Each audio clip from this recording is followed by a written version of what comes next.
Good afternoon. It's Monday, the 28th of September 2020, just after 1 o'clock. Welcome to UK Column News. Your host today, Mike Robinson, myself, Brian Gerrish. We're delighted to be joined by David Scott, bringing us northern exposure from north of the border.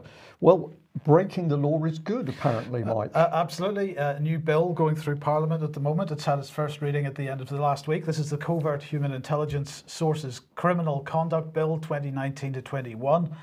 It's been sponsored by Priti Patel. Well, what's it saying? Here we go. A bill to make provision for and in connection with the authorization of criminal conduct in the course of or otherwise in connection with the conduct of covert human intelligence sources.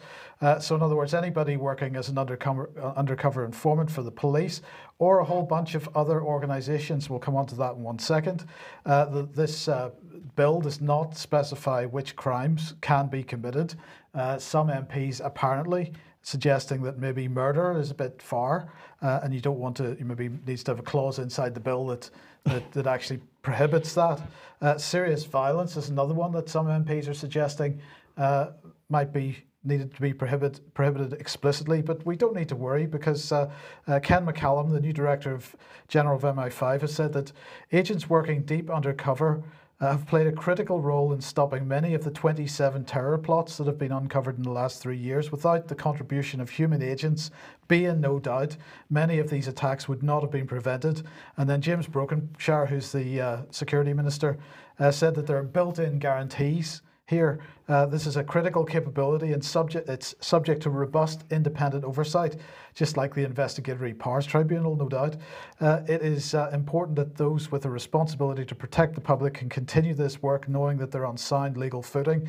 So, first of all, I just wondered whether the permission to be, violent, potentially seriously violent, might be introduced to, for example, demonstrations that are taking place in Trafalgar Square, which we'll be coming on to in a second. So let's just briefly have a look at which organisations are allowed to authorise this criminality under the terms of this bill, which we make the point has only had its first reading. Plenty of time for everybody to get involved in maybe giving their input into this. So any police force can authorise criminality, the National Crime Agency, the Serious Fraud Office, any of the intelligence services, any of Her Majesty's forces, Her Majesty's Revenue and Customs, the Department of Health and Social Care, the Home Office, the Ministry of Justice. Aren't they supposed to be preventing crime? But anyway, they're encouraging it now. The Competition and Markets Authority, the Environment Agency, the Financial Conduct Authority, the Food Standards Agency, and the Gambling Commission. So, David, let's welcome you to the programme and just ask very briefly, why on earth would the Gambling Commission or the Competition and Markets Authority need to be authorising criminality? Why would they even need to have undercover agents? Well, yes, and HMRC as well. There are many, many ways which HMRC can use to trap people just by the sheer complexity of the rules. Do they need to lie and break the law to do it? Really? Very strange. Although I would point out that standard police practice has for many years been to lie and deceive people into incriminating themselves, and that alone is breaking the law as I would see it. So I'm not sure that this necessarily does anything more than firms up best practice, as our wise overlords would say. Well, I think this one's pretty clear. A couple of people in the chat box have just said this is insane, and what the hell is this? What do I think it is? I think this is the go-ahead to create utter breakdown in the UK. If all these agencies are going to be involved in criminal activity, then that's it.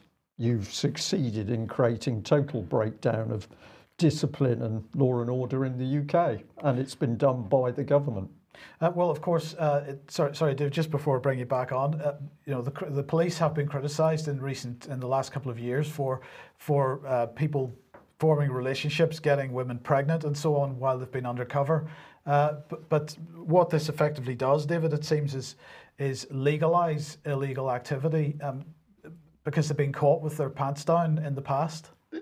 This is exactly my point. Yeah, there's a in many areas, including in the protection of children, there's a move towards eliminating the sort of scandals we've had in the past by simply making the things which were scandalous before legal and finding a way of making them authorised. And I wonder if we've got violence and murder is potentially in the range. How about a little bit of light treason? Do you think that would be permitted as well? Well, I think it has been, because that's ultimately what's allowing this to be driven through the country. Now, of course, on Saturday in Trafalgar Square, there was a peaceful protest up to a point.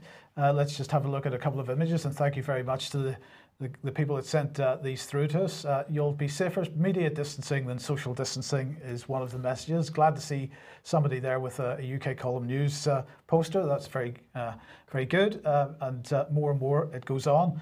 But of course, it didn't end peacefully, David. And so we start off with some communications that you have had here from somebody. Yes, this is an eyewitness account. The person wrote, "The steps were suddenly full of screaming, hysterical women, falling over each other. Blood was on the ground. Decent people were savaged with batons.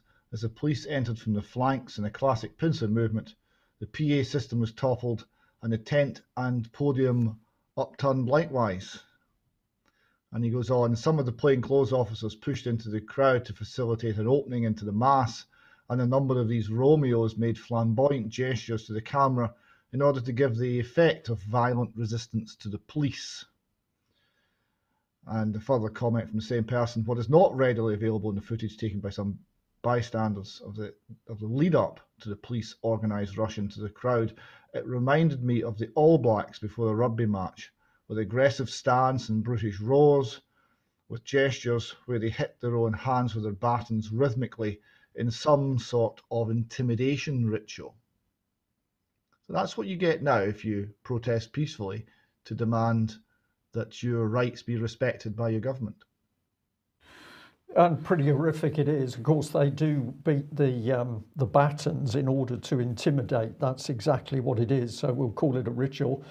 We had other material coming into the column. This one interested me. This is basically an email, but somebody picked up on a tweet where somebody said, "I used to work for the police, the ones that joined the TSG." Now, we were having a debate as to whether that's Tactical Support Group or Territorial Support Group. We think it's territorial, but please correct us if you know otherwise. The ones that join the TSG and the other public order units do so because it allows them to crack heads with impunity. They love it. So maybe that was a bit of an explanation there, David, but we're going to be hearing a bit more about this. And yeah, so it goes on. We have more communications here. "Dear UK Column, I emailed you last week to say, among other things, that I agreed with your advice on people attending protests to treat the police like fellow human beings. I still agree. However, after attending the protest in London on Saturday, I'm not sure what to think or feel. The protest rally went very well. There was a wonderful atmosphere. People were in good spirits, and the protest couldn't have been more peaceful. Speakers made it clear that the police were not our enemy, but our friends. A minute's silence was held for the police officer who was killed a few days before, and I saw many protesters having friendly chats with the police on the concourse in front of the National Gallery throughout the day." And before we go on with this, David, that is a very key point. There was a minute's silence held for the policeman that was shot in the police station last week, and it was pretty clear that people were being as friendly to the police as anybody could be. Yes, a minute's silence and a prayer for him and his family who were bereaved. And it was very touching, and the crowd joined in wholeheartedly with that. So it was clear that they were not there to start trouble with the police. They were looking for peace. Absolutely. The email here goes on. "At one point, I left Trafalgar Square to get some lunch. As I walked back at about 2 p.m, I noticed lots of police vans arriving and parking in a side road between Leicester Square and Trafalgar Square. Then just after 3 p.m, as a German doctor had begun his speech, lines of police, not the ones the crowd had been speaking to earlier in the day, it seems, started moving in on the crowd from both sides of the concourse. We couldn't make it out, and there was no reason whatsoever for this aggressive, provocative behaviour.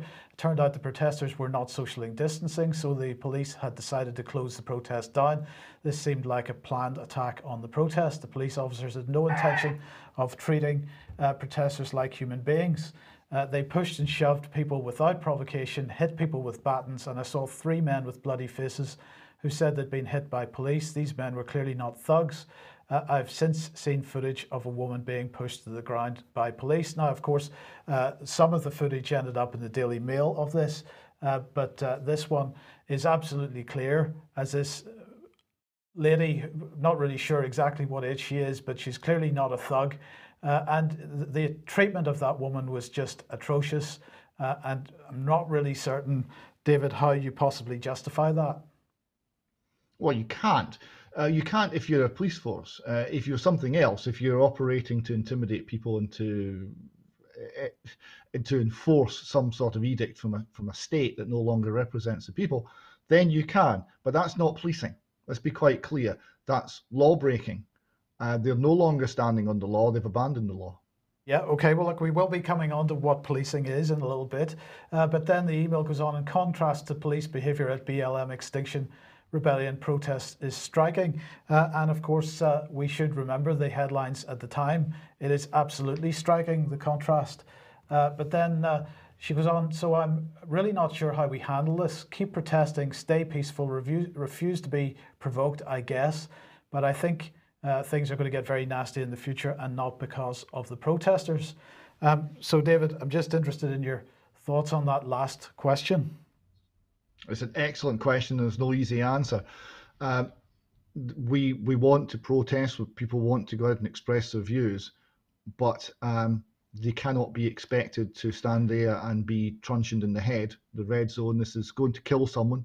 It's just a matter of time, and not resist and not fight back. And yet, if violence takes place, then the police will escalate it. Firearms will be used. It might turn. Almost anything could happen. So really, unless there are overwhelming numbers, it's not safe to protest in this manner. I don't think there's any round answer to how we go about this as a society, but I would simply say that it's necessary for people to resist a little bit in everything they do every day, because this is tyranny and it has to be resisted. Has to be resisted. Well, I picked up on some emails as well. Let's just have a look at this one. I was at the protest on Saturday and I'm writing to express my concern at the use of riot police to break up what was a peaceful rally, and expressing concern over the way our government is negatively impacting our democratic rights to free speech. I was there at 11 a.m. and it was a very good-natured rally with local police, bell-shaped hats, joking and discussing the issues with groups, no violence or aggression on either side. There was a very sincere sign stating Blue Lives Matter.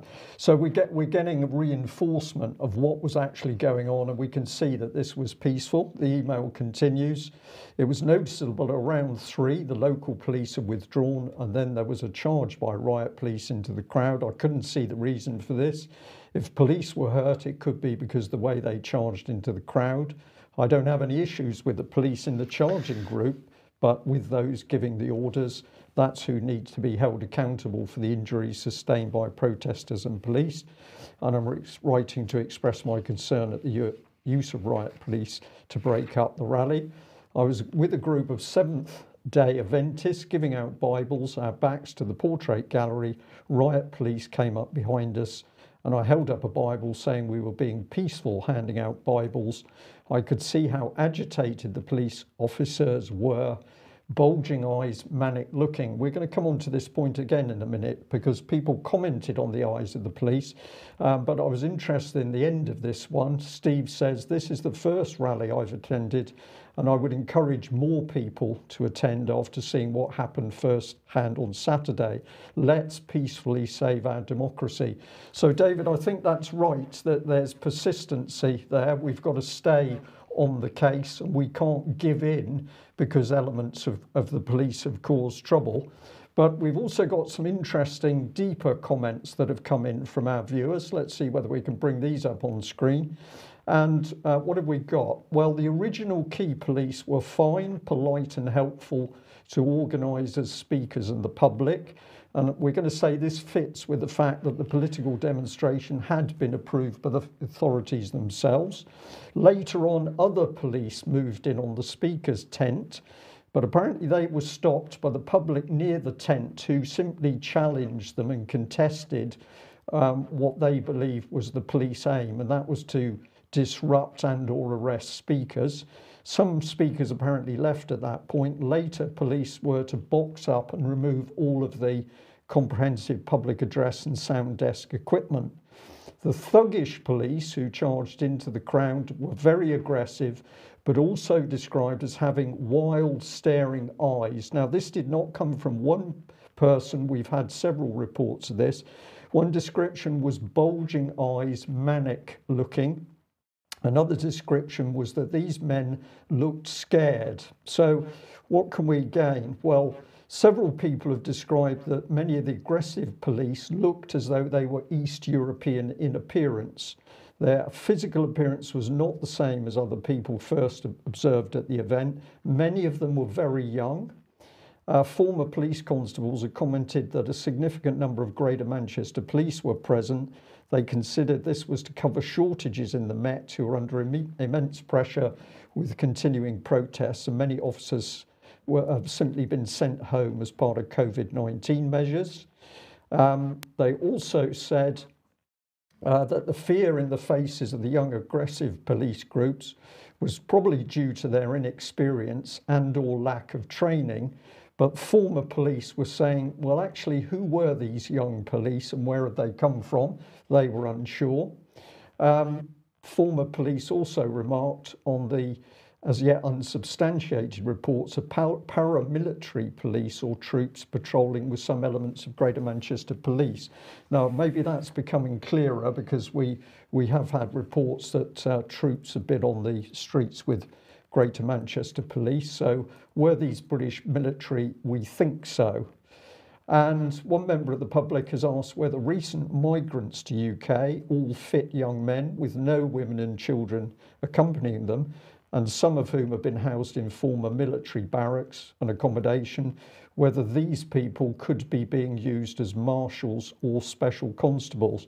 Now, the former police we're talking to have got no confirmation of that, but certainly there's some interesting questions being raised as to who these police were. David, it's clear that there were two different styles of policing. The police at the start of the event were all very normal, and then we get these brutish people coming in. So were they given the training to come in that way, or was this a local political decision, get in there and rough up the protesters? Training or no training, this has to have been a political decision. There's no way that happened without the mayor, at the very least, and Cressida Dick having signed off on that. Nobody's going to charge in front of the full glare of publicity in Trafalgar Square and beat the living daylights out of peaceful protesters, men, women and children, without orders. Those orders had to come from a high level. Agree completely with that. Let's just have a look at what the Mayor of London's website has to say. So this is what you get if you go to that website, and a nice picture of Trafalgar Square. This is what Sadiq Khan says on that website. Trafalgar Square is a centre of national democracy and protest. Rallies and demonstrations are frequently held at weekends on different political, religious and general issues. The mayor supports this democratic tradition and gives access to the square for such clauses.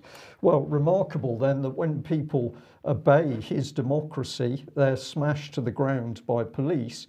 But of course, it's not just Sadiq Khan with a finger in the pie, because we also need to look at this lady, Sophie Linden. She's the London Deputy Mayor with particular responsibility for policing and crime.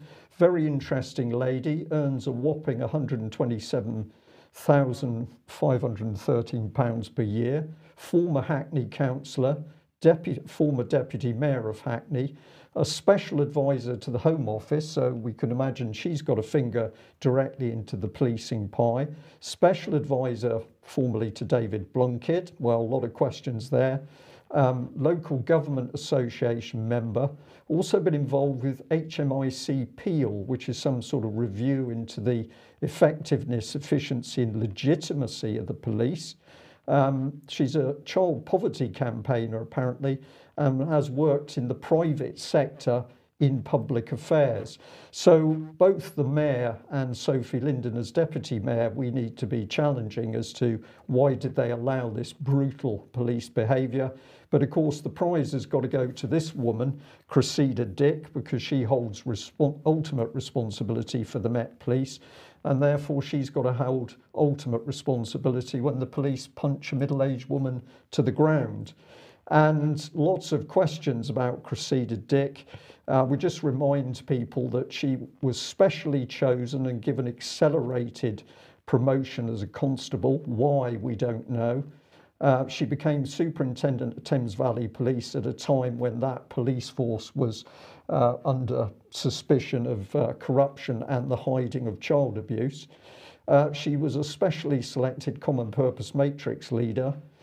She's a Master of Philosophy in Criminology, that's useful. Head of Diversity Directorate, also useful. Gold Commander for the death of Jean-Charles de Menezes. And of course, as a result of his brutal death, she was actually promoted. BBC regards her as one of the 100 most powerful women in UK.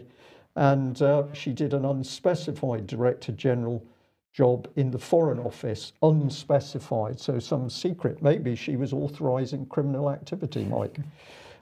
Dame Commander, Order of the British Empire. So you do all that, your police behave in a brutal way on the streets, and you're rewarded. We should be encouraging, David, I would suggest, for people to contact those individuals in a polite, measured way. So Cressida Dick, Sadiq Khan and his number 2. And people should be challenging them on the brutality of the police at that demonstration. Sadiq Khan, I was very struck by him saying he gives access to Trafalgar Square. Who exactly does Sadiq Khan think he is? This country and the people in it and their ancestors built that square, and also built the tradition that says we can go in there and protest and speak our minds. It's not for him to give or withhold that right. Well, couldn't say it better. So I would just say there is a good point for you to put in a letter or an email to Sadiq Khan.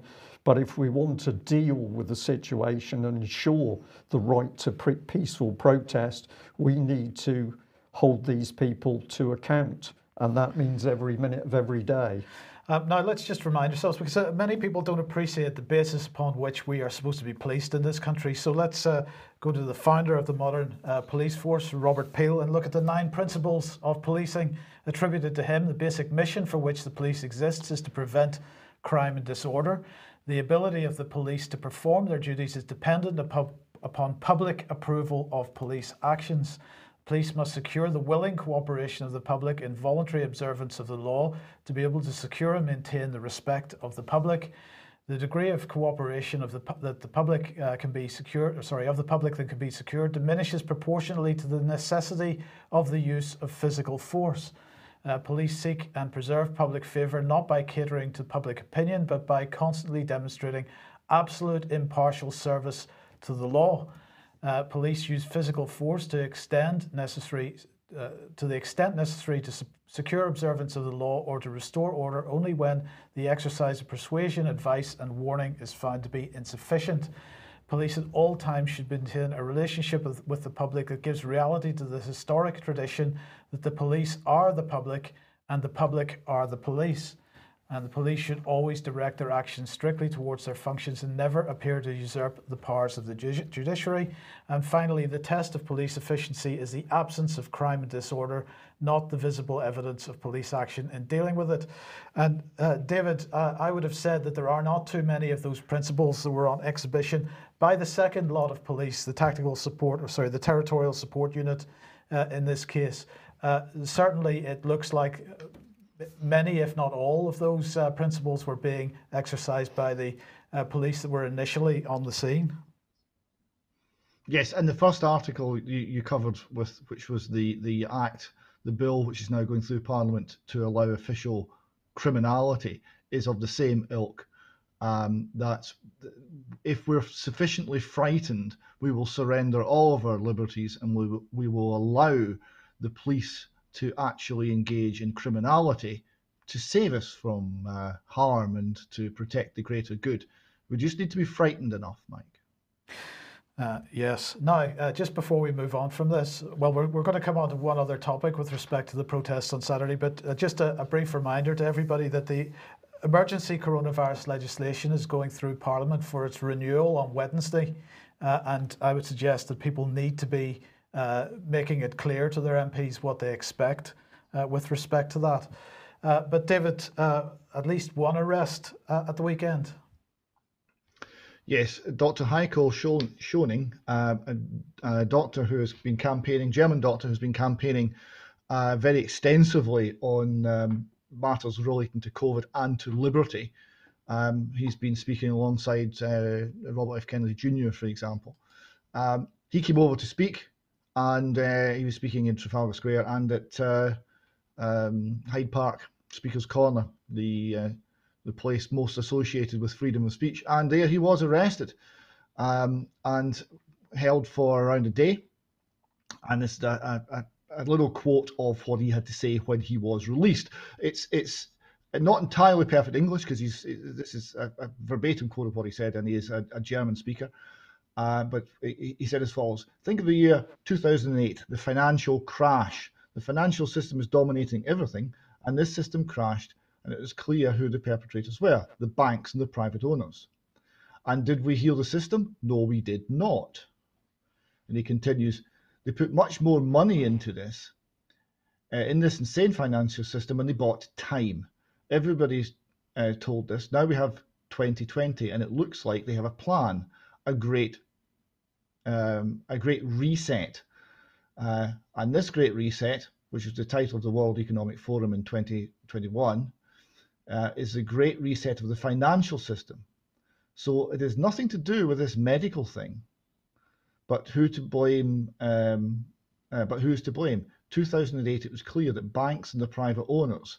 Now they blame a virus, a coronavirus, and that's the whole thing. So please wake up and please align and think of mankind. Think of we are a family of mankind, and be peaceful and go to your neighbours, go to your family, just inform. So he's making an extremely astute point that the medical explanation for all this tyranny just doesn't make any sense. The level of threat's nowhere near enough. It can't justify it. We are being conned. That raises the question, why? And he's pointing to the banking system and the need for the Great Reset. And I think that's a very interesting line of inquiry. Certainly is. Would agree with that. And by the usual UK column coincidence, over the weekend I had an email in, and this is a result of me asking our viewers and listeners what's behind it all. We have our own ideas, but we're prompting for people to think. This came in from New Zealand. It said, I'm a retired science teacher in Nelson, New Zealand.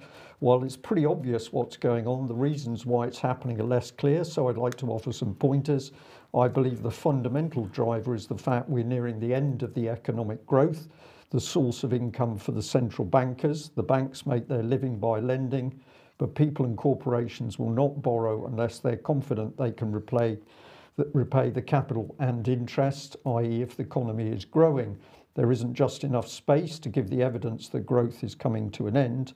The author of this piece is saying that to me, really. There just isn't enough space to give the evidence that growth is coming to an end. But if you like, I could do that in a separate email. Suffice to say that the globalists have hitherto kept people under control by offering the fruits of growth more faster. So when growth stops, there will be civil disorder on a cosmic scale. Governments must know this and be preparing new tools for control, of which COVID is the main one. Best wishes from a Martin.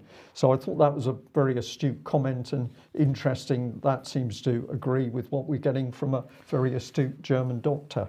Now, last week, Boris, of course, gave his speech there, his announcement to the nation. And one of the things he said, as we highlighted on Wednesday's programme last week, is we will put more police on the streets and use the army to backfill if necessary. Well, it turns out that this, of course, he was presenting this in the form of Operation Temper, which is all about putting army into roles that armed police would be for guard duty and so on, allowing those police to be used on front lines. And the idea here was that the army would not be on the front lines visible. That's not quite how it's going. So here's a report from Birmingham Live. Army called in to support door-to-door testing in Birmingham's COVID hotspots. So what are they talking about here? They're saying military personnel are set to take to the streets in Birmingham to help to support door-to-door testing in coronavirus hotspots. Birmingham City Council and the Ministry of Defence are in talks to finalise the details.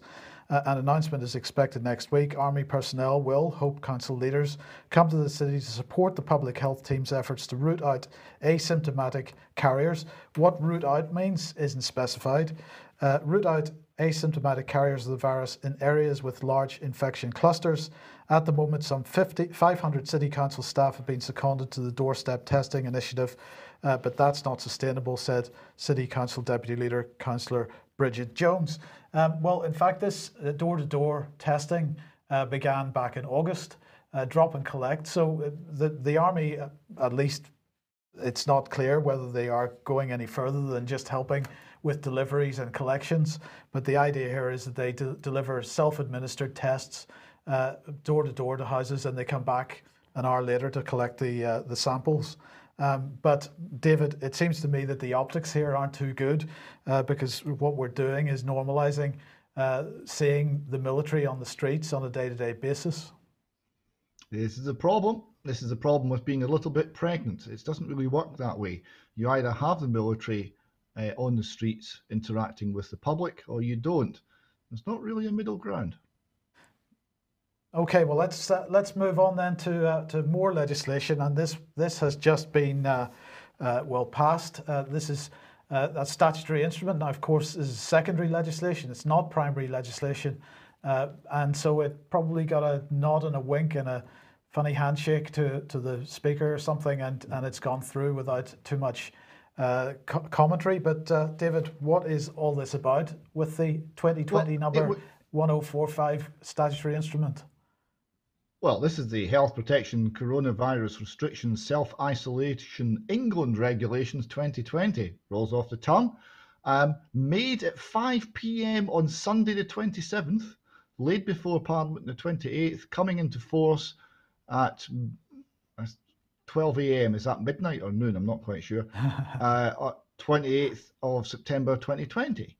So it certainly went through very quickly, laid down on a Sunday and passed on the Monday and immediately into effect. Now, what does it mean? Well, if you're notified that you have tested positive for COVID-19, or that you have been in close contact with someone who has, you must self-isolate for 14 days. So Part 1 explains this, and it then goes on to various other things, including what's an offence, and the offences and carry with them, well, fixed penalty notices. It's interesting. It's not a fine because it's not administered by a court.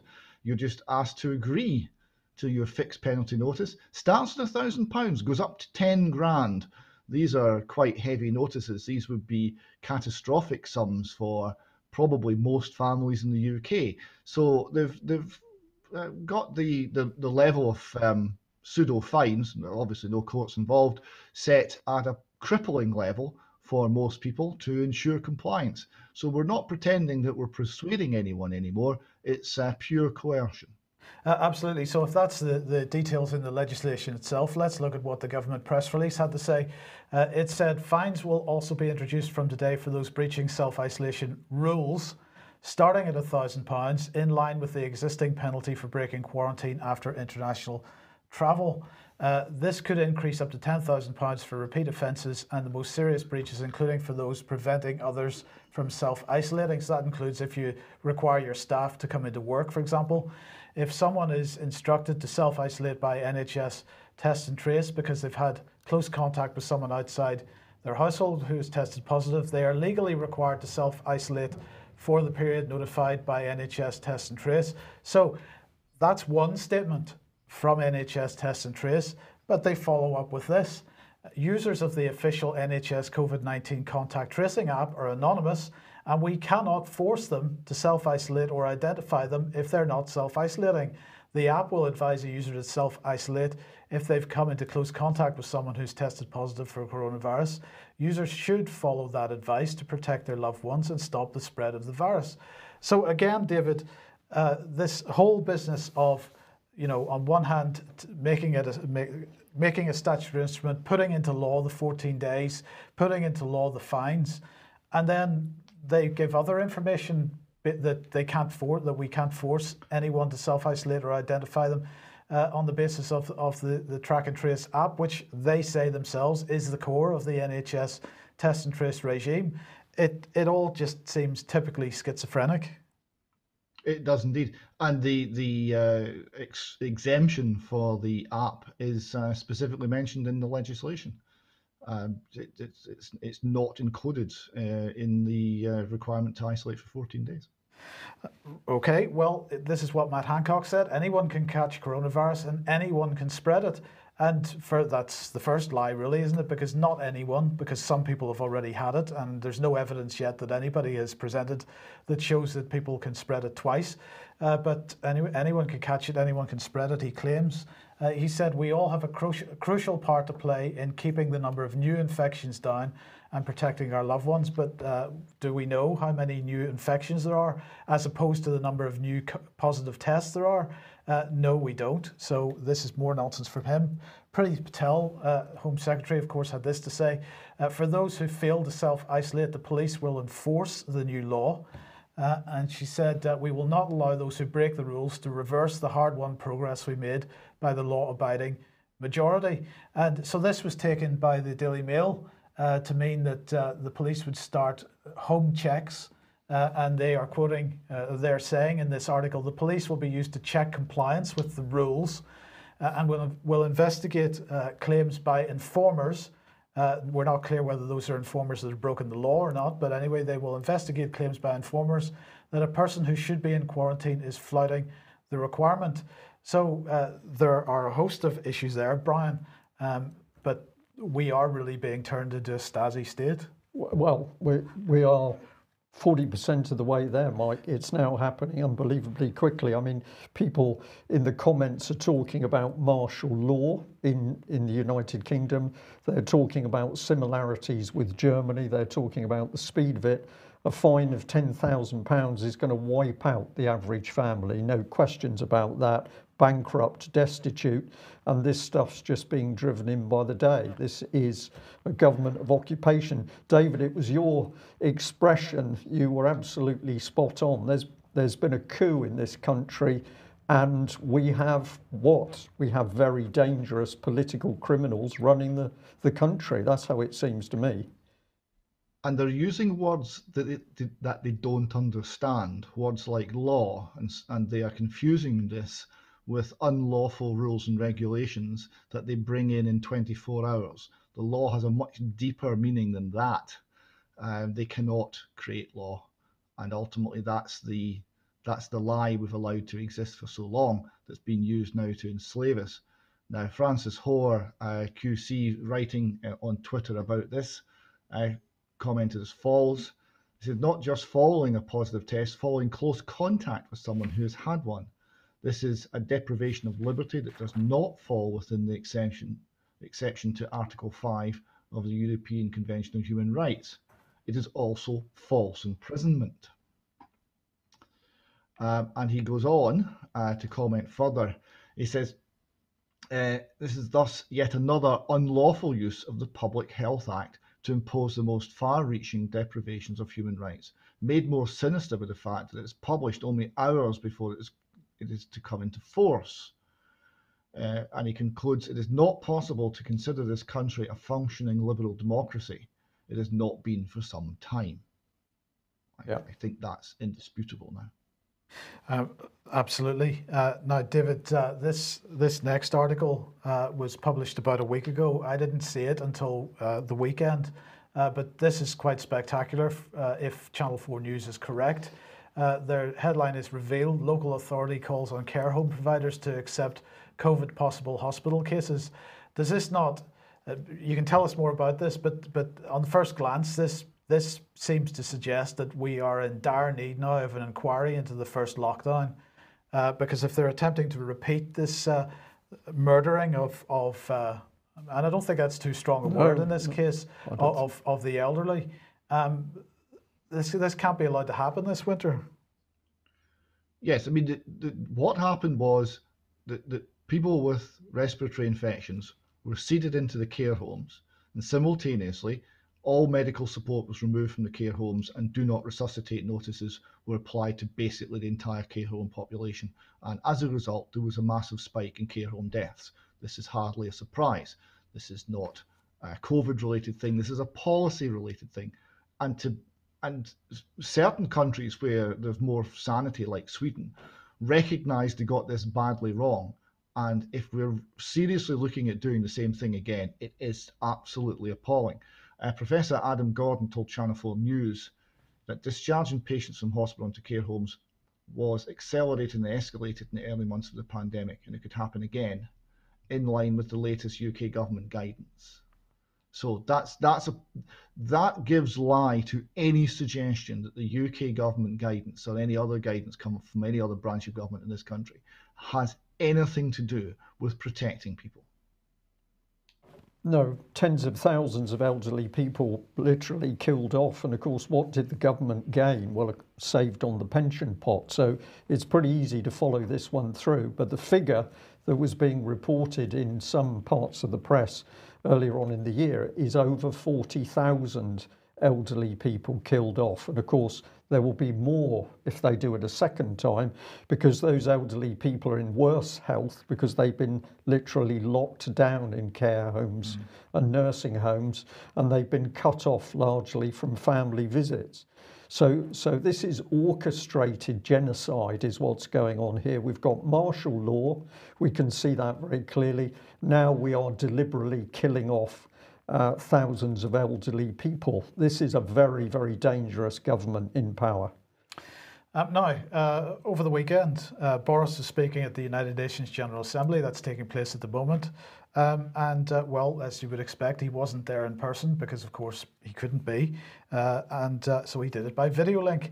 Now, the main focus this year was COVID-19, and he seemed to be sticking to the main topic of the day, unlike last year when, if you remember, the main topic of the day was Brexit, but he decided that he would speak about AI and anti-vaxxers in his General Assembly speech.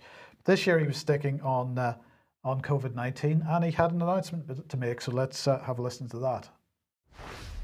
We're already the biggest single donor to the efforts of the Coalition for Epidemic Preparedness to find a vaccine, and it is precisely because we know that no one is safe until everyone is safe that I can announce that the UK will contribute up to £571 million to COVAX, a new initiative designed to distribute a COVID vaccine across the world. Of this sum, £500 million will be for developing countries to protect themselves. So £500 million for developing countries to protect themselves. I suspect they would be better protecting themselves if they didn't take a single penny of that. But anyway, this is COVAX. It's launched under Gavi, which is the Vaccine Alliance. So Gavi is co-leading COVAX, the vaccines pillar.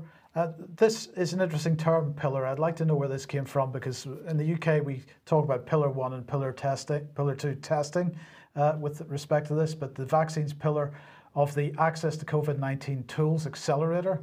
This involves coordinating the COVAX facility, a global risk-sharing mechanism for pooled procurement and equitable distribution of eventual COVID-19 vaccines. So they're very concerned that third world countries won't be able to afford to pay the big pharmaceutical companies for the vaccines that are going to be made available. And so in order to make sure that there's a big enough market for those vaccines, Western first world countries have set up COVAX to make sure that that those vaccines are made available equitably, however that is, across the world. Well, here is Seth Berkley, the CEO of Gavi, saying COVAX is now in business. We now stand a far better chance of ending the acute phase of this pandemic once safe, effective vaccines become available. So again, we're only getting out of this acute phase of the pandemic once the vaccines become available. I wonder, David, what the next phase is past the acute phase. It's not going to end, is it? Because look at what Boris said. No one is safe until everyone is safe. He's either extremely stupid or himself is frightened beyond his wits, or he's just trying to deceive people. I leave it to you to decide which it is. That statement is ridiculous, because if you apply that logically, everything is prohibited, and the state rules in every aspect of our lives permanently and forever. Yeah, all I can add to it is we're constantly, and over many recent years, we're constantly told that we've got to be fearful. We can't actually get out of bed in the morning and go through our lives. We've got to be fearful of something, and we're really only safe if we stop thinking and allow the government to think for us and to protect us. Yeah. And of course, the government, the British government in particular, is the last body that anyone should allow to think for them or to claim to protect them. And sticking with vaccines then, David, what's Cochrane Library saying about flu vaccines? Well, this is a study that was cited by a Ministry of Defence circular explaining why we're not going to be vaccinating all of the armed forces for flu. And it cited this study, which is very recent, 2016, and it concluded, quote, vaccination may have little or no appreciable effect on hospitalisations or number of working days lost. This was in the context of what happens when you vaccinate otherwise healthy people against influenza. So the summary is, it does nothing. It's a little bit puzzling, therefore, since that's a government document being cited by the Ministry of Defence, that the government's also deciding to vaccinate a lot more healthy people. Here we see a government press release. Most comprehensive flu programme in UK history will be rolled out this winter. Why? Why is because the flu vaccine actually increases your susceptibility to other respiratory infections such as COVID-19. This seems to be, again, completely incoherent if protecting the people is the objective. If actually causing chaos and fear for other reasons is the objective, then it makes perfect sense. Well, just bringing this one, a very poignant email sent through. We'll read it directly. Hello, Brian. A story about a middle-aged man who lived in the same town as me. Sadly, he committed suicide recently by hanging himself because of the present situation, job loss, etc. My wife knows his eldest daughter, and she told my wife that the death certificate says that the cause of death was the C virus, COVID. She added that her dad did not have any cold or flu-like symptoms and was not physically ill in any way, but he was depressed. Regards, keep up the good work, David.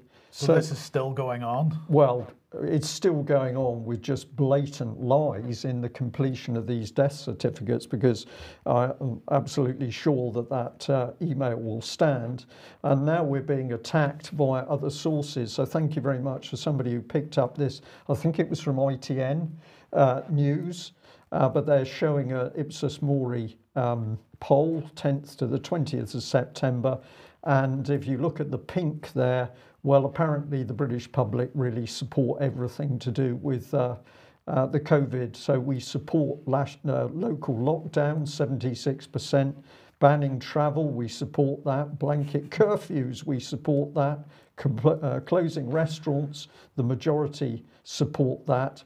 It's only when we get into other things, well, a full national lockdown, only 44%, but we're in a full national lockdown, aren't we, Mike? More or less. More or less.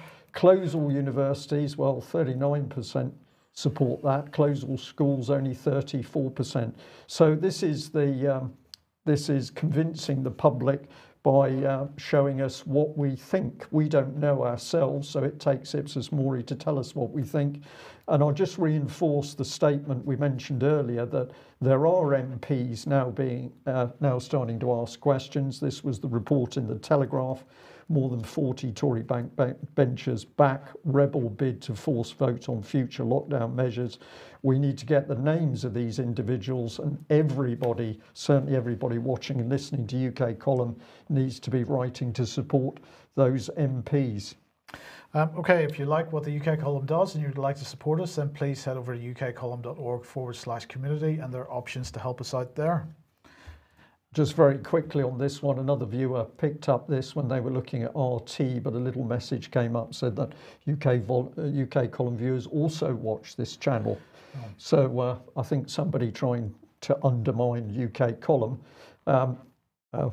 Where's that coming from, Mike? Within the broader algorithm, it's yes. Yes, who's doing that? We don't know, but we'll smile as we put it on screen. And we're delighted to say that at last, the Northern Exposure section of the UK Column website is live. Not too much content on there yet. We're just fleshing that out at the moment, but all the recent Northern Exposure videos are on there, so do go there. It's ukcolumn.org/northern-exposure. David, just briefly, give us a couple of recent interviews you've talked about. Yes, one with Samantha Baldwin, covering a very important case where the family courts have acted to remove her children and hand them over to the man that they accused of abusing them in the most grievous and horrible ways, including Satanist ritual abuse. And this is part of a series of interviews covering her fight to protect her children. And also a follow-up to the interview before with Kate Shemirani, covering her arrest, detention by the Met Police, and her reflection on what has happened since at Trafalgar Square. So I hope people will look at both of those and see. I felt these were two very, very important interviews from two very brave women. Okay, and just some clarification, a correction from Friday's programme. Patrick put this graphic up from data from the Centres for Disease Control and Prevention, and this caused quite a few of you a problem because, of course, there is a typo on that. The middle column should have said infection fatality ratio, and there should have been no percentage marks on the end of that particular column. And of course, once you look converting from a decimal ratio to a percentage, then those two columns in the middle and the right do make sense. But that was a typo in the rapidity of us pulling the stuff together on Friday. So do apologise for anybody that was confused by that information. It was a ratio, not a rate, for that middle column. Now, everybody will be glad to know, delightful news that 10 million downloads of the Track and Trace app took place since Thursday. So by lunchtime on Sunday, there were over 10 million downloads. I have to say, sarcasm aside, it's a bit pathetic, really. There's just so to put this in perspective, there's 74 million smartphones in the UK as of 2019. So 10 million, I think, isn't that much of a success for the government to claim, although they are claiming it is a success. The app, they say, forms a central part of NHS Test and Trace service in England and the NHS Wales Test, Trace and Protect programme. So 10 million isn't so good. But they then say that it's really excellent news because 465,000 businesses have implemented QR codes to work with this new app. What they didn't acknowledge in the press release was that, of course, that's now a legal requirement. So, of course, these businesses have implemented QR codes because they're subject to multi-thousand-pound fines, potentially, if they get caught without implementing it.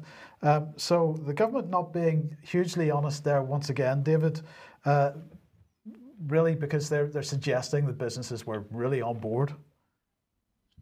Yes, and it's compliance through coercion. Let's be quite clear about this. We're not threatening people with multi-thousand-pound fines for nothing. It's because otherwise the people will not believe this scenario. Now, Vernon Coleman has been in communications with the BBC, it seems. Well, he's been listening to the BBC. He doesn't do much of this, but he was tipped off to go and listen to the BBC, and this is what he heard. Part of an excellent address by Vernon Coleman. Once again, I encourage people to seek out the whole thing. Every bit of it's worth listening to. But the piece I want to highlight here is what the BBC presenter, Emma Barnett, BBC 5 Live, 23rd September 2020, said, quote, "We actually don't, as a matter of editorial policy, we actually don't debate with anti-vaxxers whether they are right or wrong. We actually don't do that." So Vernon Coleman was making the point, this is the BBC admitting that they suppress scientific information in order to deceive the public into believing there is no debate. Which begs the question, begs many questions. One of them is, if people are fooled by this and get a vaccination for the child and the child is severely harmed or killed, to what extent is the BBC actually liable? Well, they're certainly fully culpable, but the BBC prided itself on closing down people who were trying to investigate child abuse, so they've just moved on to another topic. They are the propaganda arm of the British government. There's no other way of describing the BBC. Right, David, we're almost out of time, but let's just cover a couple more items here. Glasgow University feels like a prison. This has been a subject that the BBC has been covering quite a lot over the last couple of weeks, because really the way students are being treated at the moment ain't so good. No, indeed not. So an article here by Harry Butcher in Spite. He writes, even while writing this, the restrictions grow like an unwanted rash. The Scottish Chief Medical Officer, Chief Misery Officer, Jason Leach, has declared that seeing your own parents is no exception to the draconian ban on household visits. Nicola Sturgeon, First Minister of Scotland, has announced a ban on students going down the pub. In a move unseen since Cromwell, UK Health Secretary Matt Hancock has openly mooted the idea of literally banning Christmas. And despite all we have been put through the media, the media portray us students as drunken louts, vessels of disease and squalor, best to be glared at from a distance, a selfish morass content to enjoy themselves at the expense of the elderly and the vulnerable. So this is how students are seeing themselves. The students are, in fact, not listening to Nicola Sturgeon and her Chief Medical Officer, and in fact going home. So the rules are now being changed to make that okay, because we don't want to give the impression that you can get away with breaking the rules. So if everyone breaks the rules, we'll change the rules so that no one's breaking them. Just quickly then, new political parties on the offing. Yes, it's interesting here that the Conservative Party have once again proved that they can conserve nothing. In this case, they can't conserve our ancient liberties, and as a result, there's been several parties mooted to do the job that they are failing to do. Lawrence Fox has launched one, and this has already gathered 5 million in donations, largely from former Conservative Party donors. Who are abandoning the Conservative Party. So Lawrence Fox's party is called, it's gone. I can't remember the name. It'll come back to me in a moment. They're there to fight the culture wars. They want to promote an open public space, protect fundamental freedoms of speech, expression and thought, reform publicly funded institutions, and preserve and celebrate our shared national history. So we're talking about a party to fight the culture war. And Nigel Farage also is looking to start a party, amongst others. Yeah, he is indeed. Yes. So, well, at least he's saying he's not ruling it out. And this is the New European pro-EU publication. Nigel Farage considering new anti-lockdown party to rival Lawrence Fox's efforts. So they're actually suggesting that he's starting this in order to try to counteract something that Lawrence Fox is doing. And maybe we've seen this from Nigel Farage in the past. Well, maybe, yes. Is this helpful or actually a hindrance? Because, of course, if we have a multitude of such parties, maybe none will thrive. Where what we actually need at this point, I would suggest, is the death of the Conservative Party. Do you know the name? I do. Yes, apparently the Mr. Fox's party is going to be called Reclaim, but that's a provisional name. Yeah, okay. Just going to pop this one up on a screen and ask for a bit of help, but a sharp-eyed viewer said that they'd seen Julia Hartley-Brewer doing an interview with Grant Shapps, and I think this was on or around the 21st of September, but they looked over his shoulder and said, what exactly are we looking at there? I'll just bring this up on screen. Has anybody any idea what the flag is? What the flag is? David, I don't know whether you know, but I looked at it and I thought, well, it looks like something out of similar.